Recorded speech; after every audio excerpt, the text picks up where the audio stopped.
बेनज़ीर आती हैं जनाब मियाँ नवाज शरीफ के पास। अब अगर मियाँ नवाज शरीफ जाते हैं इमरान खान के पास, बनी गाला भी जाते हैं, हॉस्पिटल भी जाते हैं, बार बार बिलावल भुट्टो ऑफ़र करते हैं कि आओ भाई अगर सीटें ज़्यादा हैं तो आप हुकूमत बना लो। बानी पीटीआई की सियासत नफ़रत की बुनियाद पर है। आज ये नून लीग से हाथ मिलाए, ये इसका सियासी कद्दूकश हो जाएगा, मट्टी हो जाएंगे।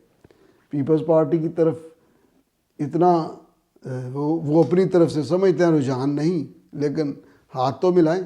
लोग कहेंगे भाई, अब उन्होंने फ़र्दन तो लोगों को मिलना शुरू कर दिया। शेख रशीद को वज़ीर बना लिया, पंजाब के सबसे बड़े डाकू, इसको इन्वर्टेड कॉमों में लें, उसको अपनी पार्टी का सदर बना दिया। अब अचकज़ई जिनकी चादर ओढ़ ओढ़ कर